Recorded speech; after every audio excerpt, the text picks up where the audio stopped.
crazy, I just felt sort of like, I don't know, effervescent with life. Yeah. And that definitely all came through in that character. Yeah.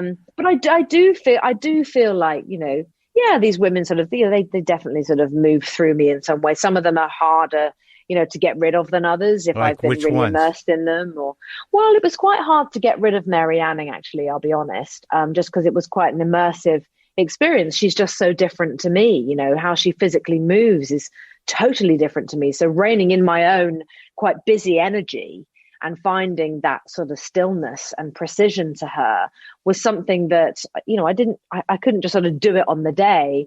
That came with all the preparation and learning how to fossil hunt and learning how to use all of her old tools and understanding her life and, living the rhythm of her life, separate to my own family, which was weird.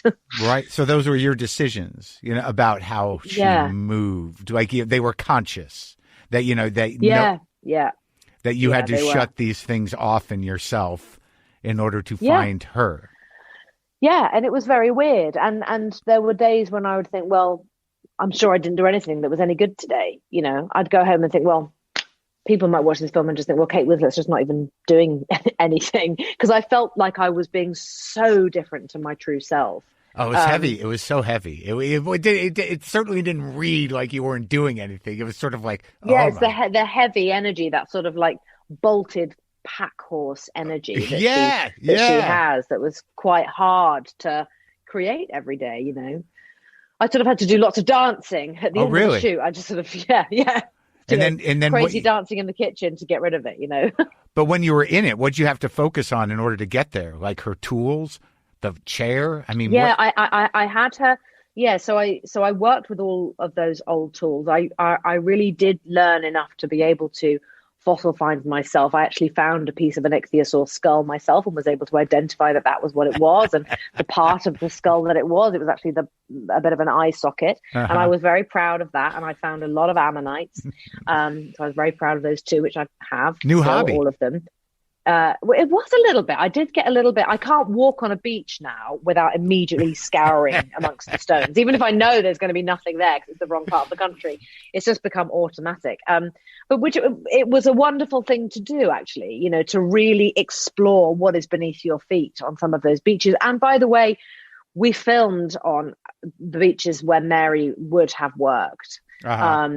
And I trained on those beaches as well. So to truly be walking in her footsteps was an enormous blessing. And I just tried to live as much as I could in a way that was sort of similar to how her rhythms would have been. I lived alone from a Sunday night till a Friday night in this, quite blustery, cold, rattly cottage in Lyme Regis. Do you feel like this was the most in-depth you got with building a character, looking back on all the characters? Well, I mean, I always have to sort of concentrate quite a lot, but it was definitely up there with, the sort of the handful that I can think of that have sort of been quite tough, like Mildred Pierce, Revolutionary Road, The Reader. It was up there with that little handful. It's interesting because those are the inner life of those characters is really sort of what you're protecting from the surface, and that's what's bringing it to life in a way, right? Well, that's right, because so often, with those characters that I just mentioned, and it's the same with Mary Anning, it's all her internal stuff and her internal world that is actually driving the character. And so, you can't just sort of invent that on the day. There's definitely a certain degree of layering and preparing and really exploring what those things are that make that person the person that the audience hopefully sees. That's interesting, because like the character in like Little Children, that's a person whose inner life was naive. Yeah, absolutely. You're right. That's a great description. Yeah, her inner life was completely naive and fantastical, utterly fantastical, and sometimes even unhinged. Huh? Yeah, I know. That's a long time ago. I turned 30 on that film. At the end of that shoot, I turned 30. What was going on in your life during that time? No, actually, I was kind of doing quite well then. I was everything was okay. But I did have little children. Little children. There was a big juggle. That was a huge juggle. I remember my son Joe was only 2, I think. It was 2005. My son Joe was only 2. My daughter Mia was only 5. So, yeah, it was a juggle. Yeah, And I was in that world. I was in that world of, so it worked out. It fed it. Yeah, yeah, I guess. But it's interesting because, as the type of actor you are, and you are British, and like you were saying earlier, that people assume because you speak well and that you had all this training or whatnot, but you don't. It doesn't seem like you're detached from Shakespeare, which is unique for a British actor. I've done one piece of Shakespeare in my life, and it was terrifying, absolutely terrifying. Oh my God! And I don't know that I ever really want to do it again, to be honest with you. People say, "Oh, I don't get Shakespeare. It's like a foreign language." Actually, yeah, it kind of is. Yeah, it is. I don't. And it's beautiful when it's done very, very well, which it never has been by me. But it is staggering. I mean, But you didn't train not with to it. diss the bard. No, I know, I certainly did not. But that's so I had no idea what I was doing. That's so interesting to me because that's what makes you unique is that, because your ability to in talking to you, and I assume this is true because you're one of these people that I feel like I knew because I've seen you for your whole life. So there's a relationship that one builds as an audience with oh, there she is. I remember her from when she was a little girl, but it's funny, actually, that, isn't it? It's hilarious. But there is a visceral engagement that you have with emotional life that is not, that you can't pretend it. You can't classically train that into somebody. And I think it's what separates you. I try and not use, labels or words, but, some people will often say to me, "Oh, do you think you're method? Are you a bit method?" And I'm like, method. No, yeah, I know what you mean, yeah. But you're right. As an actor, quite honestly, my MO is, okay, what can I get for free? What can I get out of this situation, this costume, this scene, this location?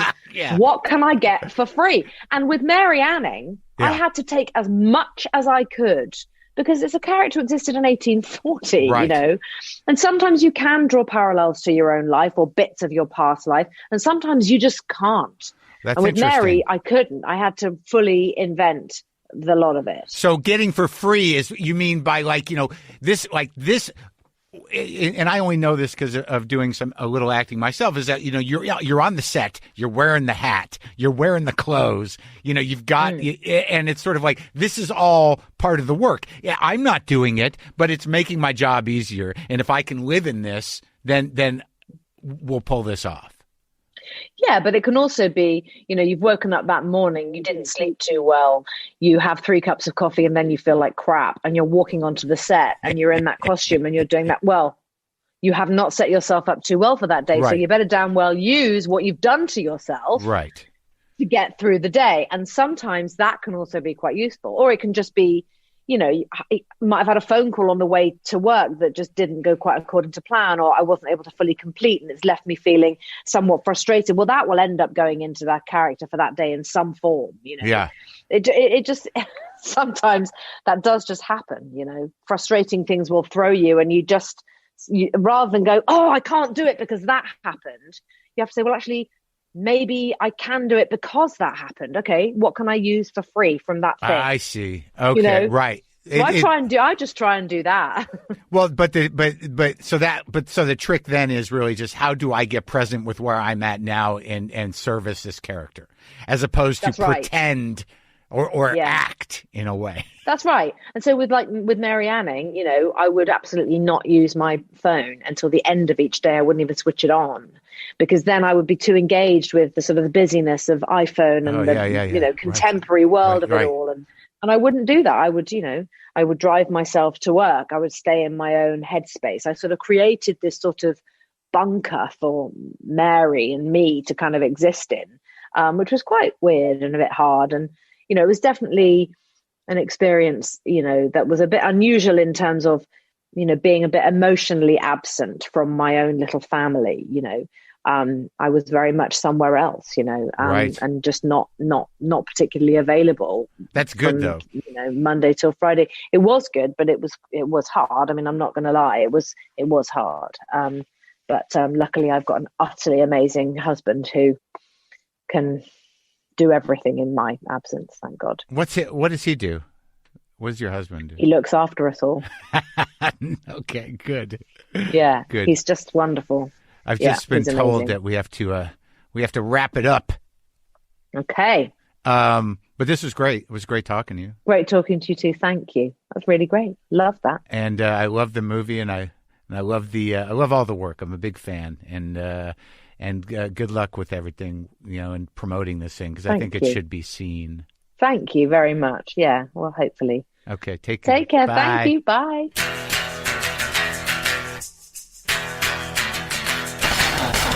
Okay, that's it. Hopefully, we'll see what happens. I don't know. I don't know. What's today? Thursday? So I'm not going to talk to you till Monday? Holy fuck. Good luck, everybody. Be safe. I'll play some guitar now.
Boomer lives.